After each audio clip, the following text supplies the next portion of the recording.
Hey, what's up everybody, BDO44 coming at you with another video. Alright, so I did a little homework on the Atlanta Hawks since the Lakers are playing them tonight at Crypto.com Arena. I believe the game's at 7 o'clock, 7:30, somewhere in between there. And honestly, they haven't played a whole lot of games since the last time we saw them. They've only had 2 games. We just saw this team literally 5 minutes ago. I don't know why the schedule makers are doing this, but there's just a really strange rotation of teams where you see like 5 teams and then you see them again, and then you see another 5 teams and you see them again, and you see one team 3 times, and it's like, what are they doing? What are they doing? I don't know. I don't like it. I hate it.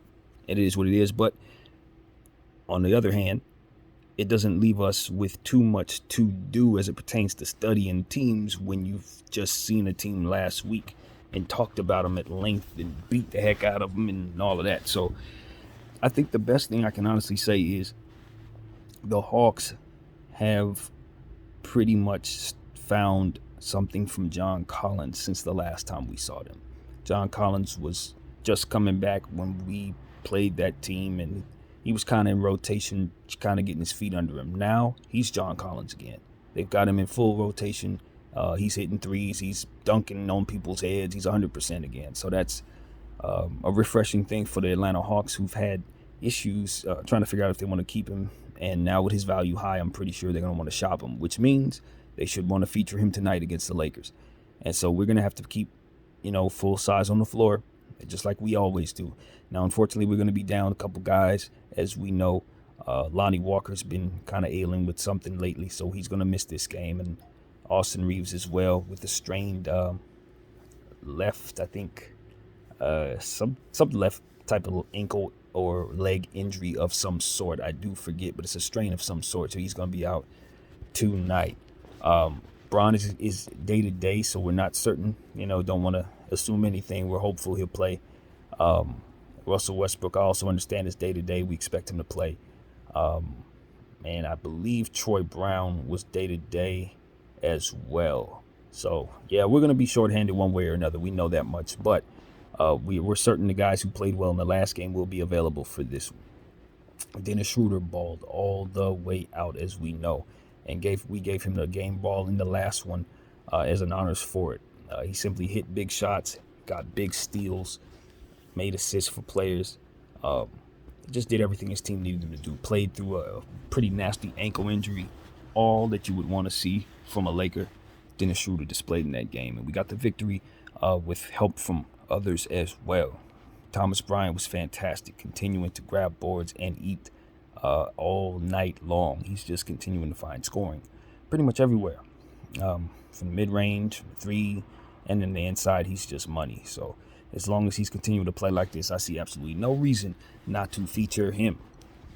Also, you got to give credit to Russell Westbrook, even though we had the 7 turnovers, and we've had conversations about, different things that we've seen where people haven't been too positive about Russell Westbrook. I thought he wasn't getting all the respect he should have been getting at the end of that game from some of our Laker, fans and whatnot. But I'll tell you this, at the end of the day, we know what he contributed to that basketball game for sure. We've had some bad days with Russell, but we've also had some really good ones, and this was a very good one.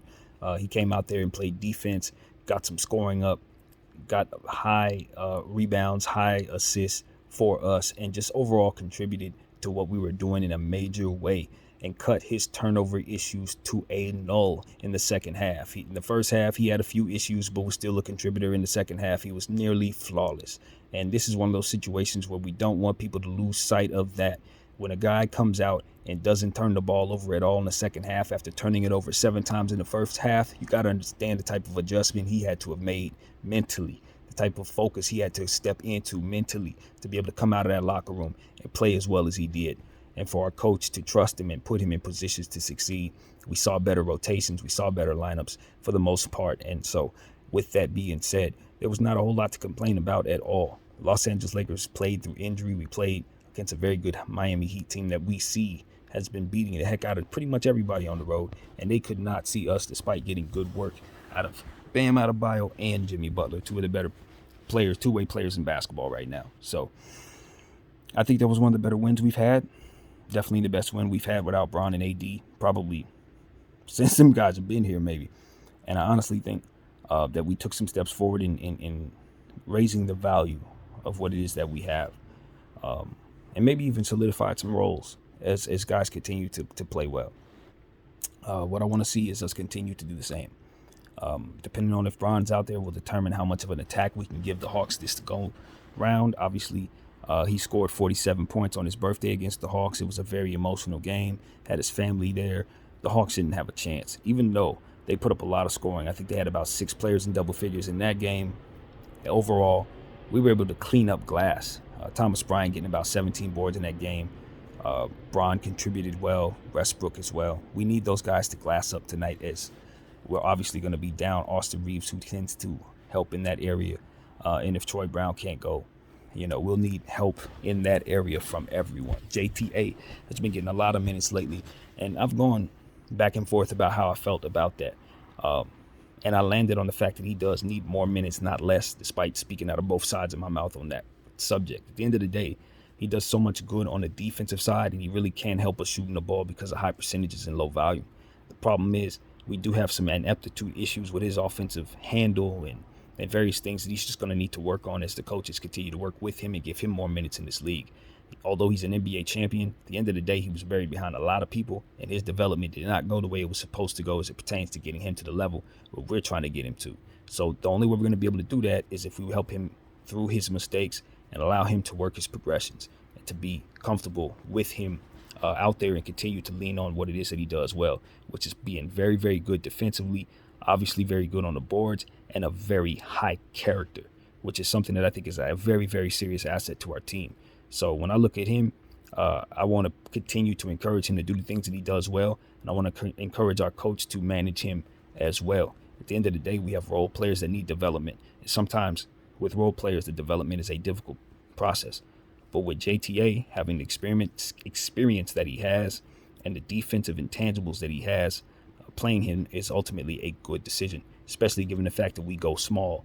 So given that we want to get away from that, I encourage our coach to continue to play him a lot, as long as he can continue to contribute in a positive way for us. And that should be for everybody, I think. I want to see more guys get rewarded for good play. Have that be reflected in their playing time. Obviously, we have a lot of different goals for our team, individual goals and things of that nature for players. But I think when we find it, team success, guys are more helpful for one another, and those goals can be reached more quickly. So I do believe that us continuing to feed Thomas Bryant while AD is out and continue to simulate some of that inside-out game and some of those mid-range looks that AD can give us through Thomas Bryant can give us some synergy to slip AD back into our lineup and to continue to kind of work some of those principles necessary to ensure that he gets the ball in the second half of games and things of that nature. We can do that with TB as we should, given the fact that he's playing so well offensively. So I want to see us do that. And I want to see TB try to do his best to continue to stay out of foul trouble, continue to do what he can on the defensive end to stay smart, and ultimately continue to kill it on the offensive end. Because if he's scoring and getting easy buckets and rebounding the way that he is, we're beating teams that we're simply not supposed to beat. Bottom line. And with that being said, I've been very pleased with our overall effort. Wenyen Gabriel has been stepping up, giving us great minutes. Patrick Beverly has been doing better as of late as well, giving us so much in regards to effort on the defensive and offensive end.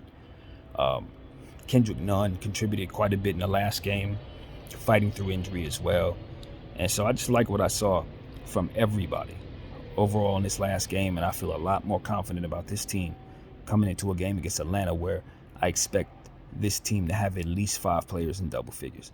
In the previous game, they had no issues against Sacramento in that regard, scoring galore. And they won the game in a very, very controversial fashion. It was a lot of fouls that didn't get called, sort of like our game against Miami when we were getting hit in the head and all kinds of different things. So the way the game is being officiated these days, given that I've seen these last 2 games with these 2 teams having been both physical in nature, I would imagine they may want to officiate this game physical as well. So we need to be careful. Onyeka Okongwu, John Collins, they got fouls to give. I do not expect to see Clint Capella for a little while. I don't know how long his injury has been going on, but these definitely will not be out there tonight. So I do imagine they're going to be running the same lineup out there. You know, we got to pay attention to a guy like AJ Griffin, who can kind of help on boards and things like that. He's turned into a very clutch rookie who makes plays for others, who can stretch the floor, a strong player. So we need to be very careful. This could be a big night for him. Bogey, Bogdanovic, he's always ready to score. Someone who's in dire need of a new role somewhere else so he can spread his wings and be more of a scorer. Because I do believe that he's somebody who can really, really torch you if he gets consistent looks. And that was kind of the problem in the last game for them against us. Kind of getting him worked into the equation. He went completely cold and kind of shot them out of it. You couple that with what we were doing, pressing forward with LeBron in the way that we were, they just didn't have a chance, even though the game was close and they were scoring a lot. I'd imagine they're going to want some revenge tonight. Trae Young has been playing some pretty phenomenal basketball as of late, scoring left and right. He's got his legs under him. He's looking healthy. And DeJounte Murray as well. Both of them are very, very good players. And as we learned about DeJounte Murray in the last matchup, he tends to not turn the ball over very much. So we need to be very careful. These are two very, very elite ball handlers, very elite point guards, and they play well together. They're starting to learn each other even more so now. So we got to respect that synergy and understand this is a different team than we saw last week because of it. Enter DeAndre Hunter. And I said a lot about DeAndre Hunter in the last matchup pregame, and I encourage everybody to check out everything that I said from that matchup that'll kind of couple with this and give you a fuller understanding of what the Hawks are about. But DeAndre Hunter's a player I scouted a lot last year, and at the end of the day, he's somebody who can shoot from anywhere. And when he's healthy, he's very much of a volume scorer and an elite efficiency scorer in my mind. That's where he's developing to become someone who can hit shots from everywhere, an elite free throw shooter, and someone who plays defense as well, someone who can lock you down. And the better shape he gets in, the more he's going to be able to show what he can do on the defensive end. I have not forgotten why DeAndre Hunter was the 4th overall pick in the draft that year. And given the fact that he's 100% healthy right now, you best believe he's going to want to go up against the team that drafted him and traded him away. Which is who? Yeah, us. Most people don't know that, but we drafted that guy. And we sent him in the trade that ultimately brought us Anthony Davis. So I'd imagine with him having a good game against Sacramento and having been hurt pretty much his entire career, with him being in good rhythm right now, I expect him to have a big game tonight. I do. I expect him to step up and step out. Him, AJ Griffin, their forwards, we're going to have to keep an eye on those guys because they have incredible guards. They do have Onyeka. They do have Collins. But you can forget that they have incredible shooting with those forwards as well. Griffin and Bogey and Hunter. So I am very concerned about this game as it pertains to how we're going to be attacked tonight. The reason why we were able to really destroy the Heat is because they only had 2 guys playing well and everybody else was ice cold and very aggressive. I don't think that's going to be the Hawks' concern. Now, we beat them on their home court, so we feel real confident about that. But they can win on the road too, as we just saw, having beat the Sacramento Kings, and the Golden State Warriors had to have Klay drop 54 in a double overtime to beat those boys. So they're playing with a lot of confidence, and we're the last team that's had a reasonable game against them, to be honest with you, because they've been balling and it was very tough, to say the least, for the Golden State Warriors. So I think for us, we still got the mental edge. We really do have the mental edge against this team. We bullied them. We beat the heck out of them. We did it on their floor. And we did it against pretty much the same people we're going to be running to tonight. And I think we're playing better now than we were then. So that means we should be coming in on our home floor, having had the success that we had, hopefully getting back our guy Bron. And if that's the case, I do want to see us continue to press forward against this high-scoring, very, very lethal scoring Atlanta Hawks team. They are a lethal scoring team. They dropped 130 points in that Golden State Warrior game. I think they had like 4 players with 22 points or more or something of that nature. And so this is one of those things where it's like, if you're not prepared for the offensive onslaught of Collins, Murray, Bogey, Trae Young, Onyeka Okongwu, and DeAndre Hunter, and AJ Griffin, then you might as well just go home. That is exactly what's coming at you. They're a very tough team, man. They play well together. They just don't have enough size right now to really rebound the ball. So as long as we're putting size on the floor, using TB and Wenyen at a healthy clip, keeping Onyeka as the only real rebounder down there, I think we'll have a chance to do some good things. But they have some big play guards who are going to be capable of dropping massive numbers on you. So if Trae Young goes for 50 and 15 or something like that, none of us will be surprised. If DeJounte Murray goes for 45 and 15, nobody will be surprised, because that is exactly how talented these gentlemen are. There's no way around it. We're going up against elite players tonight. The good thing is they're going up against elite players too. So long as LeBron James comes on the floor playing the way he's playing, Dennis Schroeder the way he's been playing, obviously he has ties to Atlanta, our coach as well. So they're going to want to beat this team. Thomas Bryant, the way he's been playing, he's been scratching at a most improved player nod at this point, the way he's been balling. So we need to just continue to feed him as such. And play team ball. Russell Westbrook, obviously, we're going to need him to continue to keep that same focus, continue to be aggressive in the way that he has, continue to be as smart as he's been, and continue to give us good looks offensively when he takes shots. Make sure not to take the ones that we know we should not take. And as long as he's continuing to do that, I think he'll be an asset to his team. So, yeah, with us being shorthanded, I want to see us take it to this team aggressively. That's what's been doing it. When we're bashful, when we're shy, or as I like to say, when we're drinking and not really considering how to be competitive, not considering what our tendencies are, aimlessly jacking up shots and not looking to work with one another and stuff like that, we don't have a shot. But as of late, that's not who we are. We're a team that plays well with one another. Our defense turns into offense, and we take good shots. And we've been taking care of what we need to do with the line as well, and not overreacting to things not necessarily going our way. So, we're going to need to see continuity out there. Guys are going to have to keep their thinking cap on. We're not going to have Austin Reeves. Obviously, we're going to need to make up for that by continuing to crash the glass, make good plays, and stretch the floor as best we can. I want to see Troy Brown used tonight if he's healthy, but if he's not healthy, that's just another situation there. We've talked about Max Christie and possibly using him defensively and his length and things of that nature, trying not to overreact to certain mistakes that he makes, but he's going to have to wisen up as it pertains to his turnovers. The type of turnovers that he's been throwing away, it makes it real difficult to trust him. So he's going to have to earn his minutes, and it's going to be on coach to not overreact to those mistakes, because we do need that boy's shooting ability, and we do need him confident out there. And that goes for everybody on the team for the most part, I do believe. So that's what I got to say, man. I've been very pleased with our team. We've been winning games against teams we're not supposed to beat. And so we've already beaten this team this week.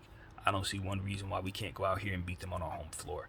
They're going to be coming at us, expect to score a lot. But if we play defense the way we've been playing it, they should be able to go home losers just like they stayed home losers last week. And that's how I'm talking, and that's how I feel. At the end of the day, Trae Young is going to want to flex. This is a big game in a big city. Y'all know how he is. He's probably looking elsewhere in his mind anyway, given how things have been going in Atlanta as of late. He's got I'm not going to say one foot out the door, but probably glancing at other places. This is definitely one of those places. So if he comes out looking to act a fool, do not be surprised. If he looks to be overly aggressive and bricks a lot of shots, do not overreact to that, because he can have the tale of two halves and come back and destroy you and not miss a shot in the second half or something of that nature. He has a million different ways to beat you, and none more useful to him than the referees themselves. He will manipulate everything. He will stop in front of you and have you run up his back 4 times a game and shoot the jumper and hit it every time. You do not want to play with this dude. You have to give him as much respect as you give any superstar in this league, and he has a co-star that is just as talented in some ways. DeJounte Murray, not the greatest shooter. That doesn't mean he can't hit 9 threes in one game. Like this big level player stuff here. And one thing you got to understand about DeJounte is he's going to crash the glass. He's going to definitely want to rebound. So if we can keep him off the glass, that'd be a very good thing. Guys like Patrick Beverly, get in his mind. Make him unhappy. Make that boy feel like he's in a very, very difficult situation. And if we can do that, try to render them a one guard team instead of having 2 guards destroying us, slashing at us, and things of that nature, I think we'll be fine. I've liked what I've seen out of our team defensively, so it's going to be about that being the case. Now, turnovers have been an issue, man. Even though we've been winning games, we still haven't been working too well in that regard. So we're going to have to understand that this is yet another team that can do things defensively. Okongwu's a fantastic defender. AJ Griffin is a good defender. Collins has been known to do a lot of good things with his length. Can crash the glass. DeJounte Murray, fantastic defender, definitely going to get steals tonight. So we just have to respect that even though they're not a good team defensive squad, they do have good defenders. So we do need to respect what they have and don't get cute out there. At the end of the day, crash the glass, man. Crash the glass. That was the name of the game against Atlanta last week. They couldn't do nothing with us. We kept erasing second chance points from them. Onyeka Okongwu's definitely a fantastic offensive rebounder, one of the best out there. So put a body on him or two, do what you got to do. And that's really what it is, man. Pay attention to how they're calling it. If it's a physical game, don't expect to get too many calls. We know how this game is going. They're playing for the high scoring percentages and things of that nature. They want to see very high scoring. So we got to go out there and feed TB and get as many easy buckets as possible. Wenyen Gabriel, tall people, easy buckets. Don't fall in love with the three. Do not fall in love with the three. Let them do that. That's really what it comes down to. They got Bogey, they got Hunter. They're gonna shoot it. So we need to guard the perimeter and just respect that we cannot get into a shooting contest with the Atlanta Hawks. You ain't about to out-shoot Trae Young, but you do need to get out there and respect his ability to shoot it from 35 and 40 feet. If you give him too much space, it's good night. Know that early. So that's what I got to say, man. It's going to be teardrops, lots of teardrops. He's going to be looking to give you all that you can handle in the paint. He's not afraid to get in there. He or DeJounte, they're both going to be looking to teardrop over Thomas Bryant and Wenyen Gabriel. So we're going to have to continue to respect size. If we go small against this team, we may have a better shot, honestly, than we would against some teams because they're a smaller squad. But at the end of the day, I do believe size can help us so long as we keep enough speed within that size. So that's what it is, man. It's the Atlanta Hawks, the Los Angeles Lakers tonight. That's what I got. And like I said, y'all can go check out the one I did 7 days ago on the Atlanta Hawks and gave you a lot more in-depth information on how they had been doing prior to. So we know the Hawks. They know us. And they also know that LeBron had a nice birthday party on their behalf on their home floor. So I'd expect them to want some revenge tonight. And so we need to be on guard. That's pretty much what I got to say, man. Protect this house. Good rotations. BDF 44. I thank you all for watching. Out.